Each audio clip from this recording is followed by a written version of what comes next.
수의학 박사 닥터 M의 강아지 이야기. 강아지 피부병, 알러지와 아토피. 강아지에게서 나타나는 문제들이 많이 있지만 피부 트러블만큼 많은 강아지에게 또 자주 문제가 되는 것도 없을 텐데요. 사실 거의 모든 강아지가 피부에 이런저런 트러블이 생기며 이렇게 문제가 많은 강아지 피부 트러블의 원인으로 알러지와 아토피를 빼고는 이야기할 수가 없을 것입니다. 강아지 피부에 문제가 생기면 알러지나 또는 아토피가 원인이다, 이런 말들을 많이 쓰는데요. 강아지 키우시는 분들 대부분이 알러지와 아토피의 차이를 잘 모르며 심지어는 수의사들조차도 혼돈해서 사용하고 있는 것이 현실입니다. 자, 그럼 강아지 피부 트러블의 주범, 알러지와 아토피에 대해 알아볼까요? 알러지나 아토피는 특정 단백질에 의해 발생하는 생체의 면역 과민 반응입니다. 다시 말해, 특정 단백질이 강아지 몸 안으로 유입되었을 때 면역기관이 이들 단백질의 과민 반응을 일으키기 때문에 나타나는 것이 알러지와 아토피인 것입니다.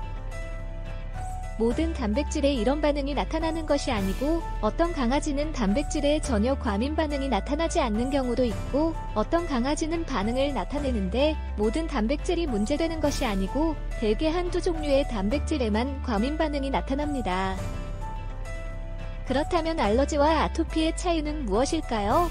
알러지와 아토피의 차이는 면역 과민 반응을 일으키는 단백질이 강아지 몸 안으로 어떻게 유입되느냐입니다. 알러지는 각종 고기류, 우유, 계란, 곡류, 감자, 콩 또는 식품 첨가물 등에 들어있는 알러지를 유발하는 특정 단백질을 강아지가 먹었을 때 발생합니다.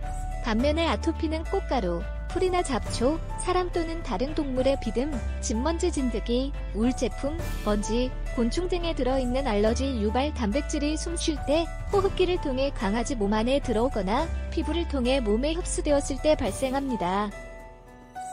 알러지나 아토피의 가장 현저한 임상 증상은 가려움증인데 강아지 귀, 발, 등, 다리, 사타구니, 대부분의 피부에 발적이 생기고 가렵습니다. 또 두드러기가 나타나기도 합니다.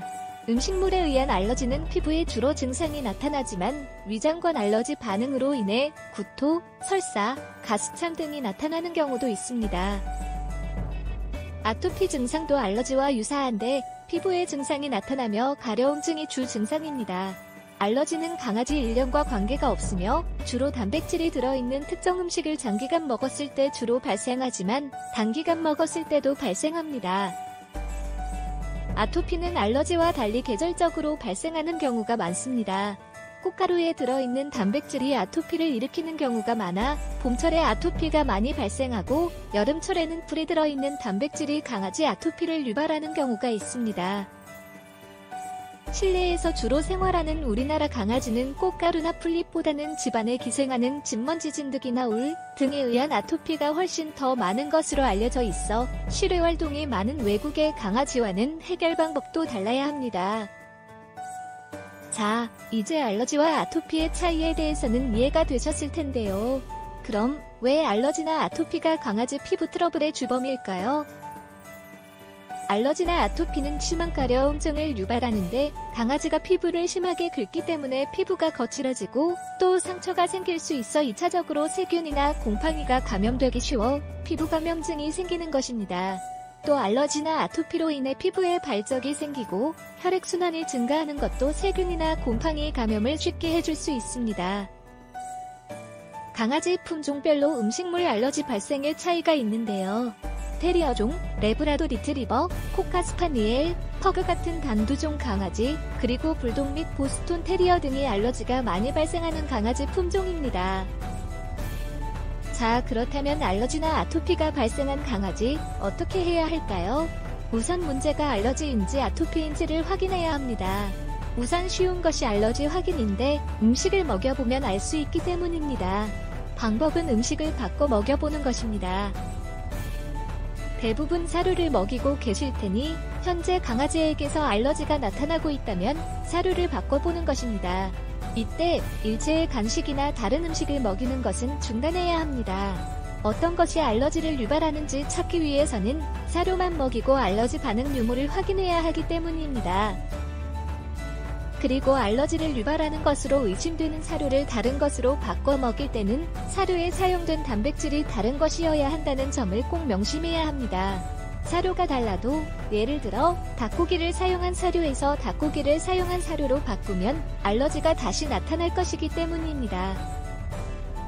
사료를 이것저것 바꿔 먹여도 계속 알러지가 나타난다면 음식물에 의한 알러지가 아닐 가능성이 높기 때문에 아토피를 의심해봐야 합니다. 우리나라 강아지 아토피의 주범은 진먼지 진드기로 알려져 있습니다. 진공청소기로 카페트나 집안 구석구석을 자주 청소하고 진먼지 진드기 구제제를 사용하거나 목욕 횟수를 늘리는 것이 문제 해결에 도움이 될 수 있습니다. 또 꽃가루가 많이 날리거나 풀이 무성한 계절에는 밖에 데리고 나가는 것을 삼가해서 아토피를 유발하는 단백질이 호흡기나 피부를 통해 강아지 몸 안에 유입되는 것을 차단해줘야 합니다. 지금까지 강아지의 행복한 삶을 위해 노력하는 수의학 박사 닥터엠이었습니다. 더 많은 정보를 원하신다면 구독하기와 좋아요 버튼을 꼭 눌러주세요.